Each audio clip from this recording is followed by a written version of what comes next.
আগের ভিডিওটা আমি এখানেই শেষ করেছিলাম, আবার এখান থেকেই শুরু করছি। পার্ট 1 ভিডিওটা যারা যারা দেখোনি তারা অবশ্যই দেখে নাও, কমেন্ট বক্সে লিংকটা দিয়ে দিয়েছি ফেসবুকে। আর ইউটিউবে যদি দেখে থাকো তাহলে ডেসক্রিপশনটা চেক করো, দেখতে পেয়ে যাবে। তো খুব খিদে পেয়ে গেছে, এখন বসে গেছি খেতে পাট শাক আর ডিম ভাজা আর ডাল ভাত। এত ভাত দিয়েছে কাকিমা যে কি বলবো, খেতে পারিনি, নষ্ট করেছি অনেকটা। তো যাই হোক, ঘরের মধ্যে ছিলাম, কাকিমার ঘুমিয়ে পড়েছিলাম। তো এখন 2:45 মতো বাজে, ব্যাংকে চলে এসেছি। কাকিমা বললো আমি কিছু টাকা তুলবো, টাকা পয়সা নেই। তো অনেক ভিড় ছিল, আমি বসে বসে অপেক্ষা করছিলাম যে কখন হবে কখন হবে।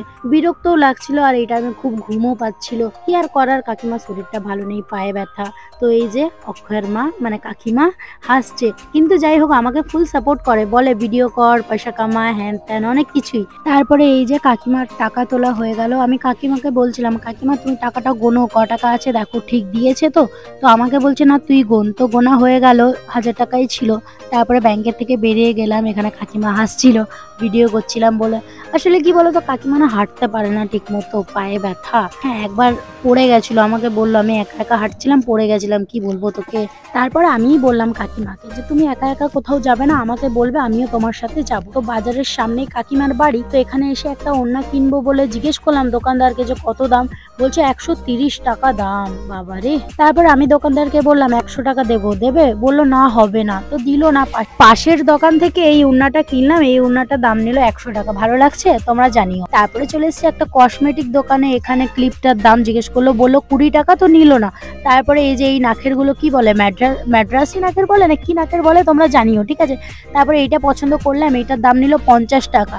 তো এখানে আমি অক্ষয়ের জেঠিমাকে দিয়েছিলাম ক্যামেরাটা করতে, ক্যামেরা বলতে আমার ফোনটা। তো এখানে ক্যামেরাটা করতে পারিনি ঠিক করে, তোমরা একটুখানি বুঝে নিও। আশা করি বুঝতে পারছো, অতটাও খারাপ ধরেনি। তো এখানে নাকেরটা পরছিলাম, এখানে সবাই আমাকে বলছিল যে ডাকিনী লাগছে, রাক্ষসী লাগছে, আরো কত কি। আরো বলছিল যে এইটুকু মুখ, এইটুকু নাক, তার উপর থেকে এত বড় নাকের কেউ পরে নাকি, তুই সত্যি বিহারি আছিস। আমি বললাম না গো, আমি খাঁটি বাঙালি, আমি পরামানিক, আমি নাপিত, বিহারি কেন হতে যাব, আমি বলছিলাম। তারপরে এখানে অনেক কিছুই আমাকে বলেছে। তারপরে আমি বললাম যে আমি তো শুধু রিলস ভিডিও বানাবো, তখনই আমি এই নাকেরটা পরবো, শাড়ি পরবো তখনই পরবো, তাছাড়া আমি থোড়ি না সবসময় পরে ঘুরে বেড়াবো। তোমরা কমেন্ট বক্সে বলো কিন্তু নাকেরটা কেমন লাগছে আমাকে।